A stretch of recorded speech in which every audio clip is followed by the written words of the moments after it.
Hello అండి, welcome to my channel Padmini cook book.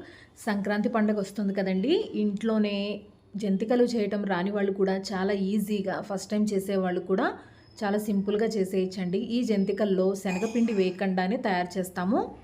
ఈ జంతికలు ఎన్ని తిన్నా కూడా ఎలాంటి గ్యాస్ ప్రాబ్లం కూడా ఉండదండి. చిన్నపిల్లల నుంచి పెద్దవాళ్ళ వరకు చాలా హ్యాపీగా ఎన్ని జంతికలనైనా కూడా తినేసేయచ్చండి, అంత బాగుంటాయి.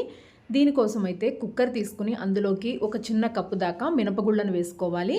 ఏ పిండి వంటలైనా సరే ఇలా కప్పు కానీ గ్లాసు కానీ కొలత ప్రకారంగా చేసుకుంటే ఏ రెసిపీ అయినా కూడా పర్ఫెక్ట్గా చేసేయచ్చండి.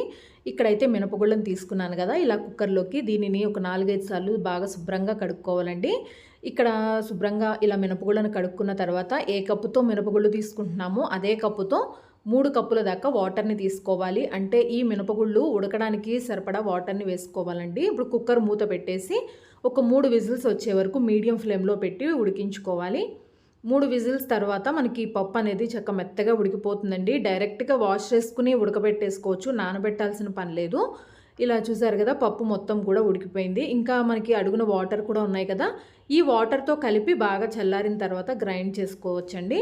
జంతికలు కామన్గా మినప్పిండితో కూడా చేస్తూ ఉంటారు కదా, మినప్పిండి కన్నా కూడా ఇలా మినప్పప్పుని ఉడకబెట్టి పేస్ట్ చేసి చేసుకుంటే మనకి ప్రాసెస్ అనేది చాలా ఈజీగా అయిపోతుంది. అలాగే టేస్ట్ కూడా బాగుంటుందండి. మినపప్పుని వేయించి గ్రైండ్ చేసి జల్లించి వీటన్నిటికన్నా కూడా ఇలా మినపగుళ్ళని నానబెట్టి చేసుకుంటే మనకి చాలా తొందరగా అయిపోతుంది. ఇప్పుడు ఇలా మిక్సీ జార్లోకి తీసుకుని బాగా చల్లారిన తర్వాత మెత్తగా పేస్ట్ చేసుకుని పక్కన పెట్టుకోవాలి. తర్వాత పిండి జల్లించుకోవడం కోసం ఇలా వెడల్పుగా ఉండే బేసన్ తీసుకుని అందులోకి ఇలా జల్లెడ పెట్టుకుని అదే కప్పుతోనే 3 కప్పుల దాకా బియ్యం పిండిని తీసుకోవాలండి. అన్నీ ఒకటే కప్పు కొలత కానీ గ్లాస్ కొలత కానీ తీసుకోండి. 3 కప్పుల పొడి బియ్యం పిండి, షాప్లో కొన్నదైనా పర్వాలేదు, ఇంట్లో కానీ మిల్లులో కానీ తయారు చేసిందైనా ఏదైనా సరే బాగా వస్తాయండి. ఇలా పిండిని కూడా 3 కప్పుల పిండిని కూడా తీసుకుని ఇలా నలకలేమీ లేకుండా బాగా జల్లించుకుని పక్కన పెట్టుకోవాలి. ఇప్పుడు ఇందులోనే ఒక్కొక్కటిగా అన్నీ వేసుకోవాలి. ఇక్కడైతే నేను నువ్వుల్ని తీసుకున్నాను. ఒక 2 స్పూన్ల దాకా నువ్వులు వేసుకోండి. నువ్వులు వేసుకుంటే మనం తినేటప్పుడు టేస్ట్ అనేది చాలా బాగుంటుంది. పచ్చి నువ్వులేనండి. తర్వాత ముందుగా మినపప్పుని ఇలా గ్రైండ్ చేసి పెట్టుకున్నాం కదా, ఆ మినపప్పు పేస్ట్ మొత్తం కూడా వేసేసుకోవాలి.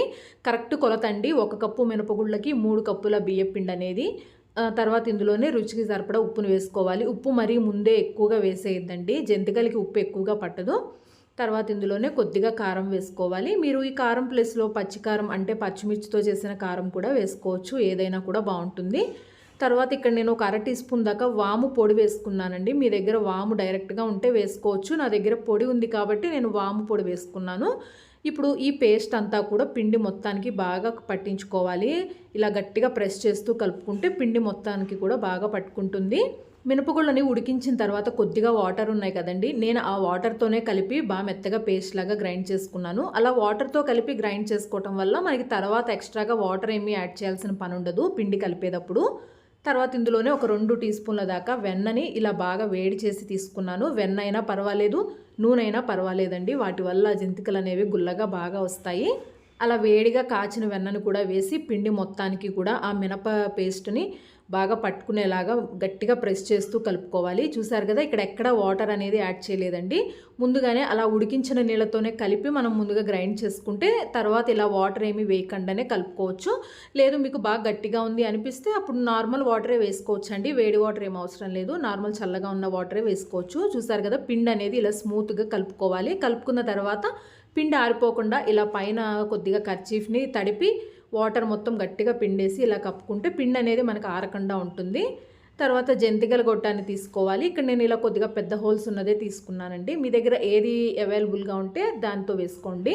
ఈ జంతికల గొట్టానికి మొత్తానికి కూడా ఇలా ఆయిల్ని కొద్దిగా అప్లై చేసుకుని ఇప్పుడు దాంట్లో సరిపడా పిండి ముద్దని తీసుకుని పిండి మొత్తాన్ని కూడా ఒక్కసారి మళ్ళీ బాగా గట్టిగా ఇలా ప్రెస్ చేస్తూ కలుపుకోవాలండి. చూసారు కదా, ఇలా దాంట్లో ఎంత అయితే సరిపోతుందో అంత పిండిని మాత్రమే తీసుకుని ఇలా బాగా మెత్తగా ప్రెస్ చేసుకుంటూ కలుపుకున్న తర్వాత ఇందులోకి పెట్టేసి మళ్ళీ పైన కర్చీఫ్ని అలా క్లోజ్ చేసేస్తే మనకి ఇవి వేసేలోపు ఆ పిండి అనేది ఆరకుండా ఉంటుంది. ఈ జంతికల్ని అలవాటు ఉన్న వాళ్ళైతే డైరెక్ట్గానే ఇలా ఆయిల్లో వేసేస్తారు. లేదు అంటే గరిటె మీద కానీ ప్లేట్ మీద కానీ ఇలా ముందుగానే వేసుకుని తర్వాత కూడా ఆయిల్లో వేసుకోవచ్చు. నేనైతే ముందుగా గరిటె మీద వేసుకుని తర్వాత డైరెక్ట్గా ఆయిల్లో వేసుకున్నానండి. చూసారు కదా, ఆయిల్ ఇలా బాగా కాగాలి, మంట మాత్రం మీడియం ఫ్లేమ్లోనే ఉండాలి. నేనైతే ఇలా గరిటె మీద ఇలా 2, 3 చుట్లు తిప్పేసుకుని ఇలా వేసుకున్నాను. ఇలా వేసుకోవడం వల్ల మనకు ఆయిల్‌లో వేసినప్పుడు చేతులనేది కాలకుండా, ఆ సెగ తగలకుండా ఉంటుంది. కాబట్టి నేను ముందుగా ఇలా గరిటె మీద గానీ, ప్లేట్స్ మీద గానీ పెట్టి వేసుకున్నాను. ఫస్ట్ టైం చేసేవాళ్ళు కూడా ఈ ప్రాసెస్‌ని ఫాలో అవ్వండి. చాలా ఈజీగా వేయగలరు. మంట మాత్రం మీడియం ఫ్లేమ్‌లోనే పెట్టుకుని జంతికల్ని 2 వైపులా కూడా బాగా కాలనివ్వాలి. మీకు కలర్ అయితే గనక ఎర్రగా ఏమీ రాదండి. కొద్దిగా ఇలా తెల్లగానే ఉంటుంది. మంట మాత్రం మీడియం ఫ్లేమ్‌లోనే ఉంచుకుని ఈ జంతికల్ని వేయించుకోవాలి. 2 వైపులా కూడా ఇలా కొద్దిగా వేగిన తర్వాత ఒక ప్లేట్‌లోకి తీసేసుకోవాలి. మీరు కావాలంటే ఆయిల్‌లోనే డైరెక్ట్‌గా కూడా ఒత్తుకోవచ్చండి. ఇక్కడ నేను చూపించిన ప్రాసెస్ అయితే గనక చాలా ఈజీగా ఉంటుంది. ఆయిల్‌కి ఎన్నైతే పడతాయో అన్ని మాత్రమే వేసుకొని ఎర్రగా వేయించుకోవాలండి. ఆయిల్ మాత్రం మీడియం ఫ్లేమ్‌లోనే కాగుతూ ఉండాలి. ఇలా చూసారు కదా! రెండో వైపుకు కూడా ఇలా బాగా వేగిపోయిన తర్వాత ఇప్పుడు వీటిని కూడా ప్లేట్‌లోకి తీసేసుకోవాలి. అన్నిటిని కూడా ఇలాగే తయారు చేసుకోవాలి. మీరు ఇప్పటివరకు ఎప్పుడు ఇంట్లో జంతికల్ని ట్రై చేయలేదా? ఫస్ట్ టైం చేసేవాళ్ళు కూడా ఒక్కసారి ఈ ప్రాసెస్‌ని ఫాలో అయ్యి ట్రై చేయండి. జంతికలు టేస్టీగా ఉంటాయి. అలాగే మీకు వేయటం కూడా చాలా ఈజీగా ఉంటుందండి. చాలా బావుంటాయి కూడా. చూసారు కదా! ఇక్కడ జంతికలన్నీ కూడా రెడీ అయిపోయాయి. చాలా క్రిస్పీగా కరకరలాడుతూ చాలా బాగుంటాయి. మధ్యలో మనం నువ్వులు కూడా వేసాము. అలాగే మినప్పిండితో చేసాం కాబట్టి తినటానికి కూడా కమ్మగా టేస్ట్ బాగుంటాయండి. శనగపిండి వేయలేదు కాబట్టి శనగపిండి తింటే గ్యాసు ఫామ్ అవుతుంది అనుకునేవాళ్ళు ఇలా మినప్పిండితో చేసుకుని తినండి. చాలా టేస్టీగా ఉంటాయి జంతికలు అయితే కనుక. ఈ పండక్కి మీరు కూడా ఇలా నేను చూపించిన విధంగా మినపప్పుతో జంతికల్ని ట్రై చేయండి. ప్రాసెస్ అనేది చాలా ఈజీగా అయిపోతుంది. ఇలాగ ఎవరైనా కూడా చేసేయచ్చండి. తప్పకుండా ట్రై చేయండి. Thanks for watching.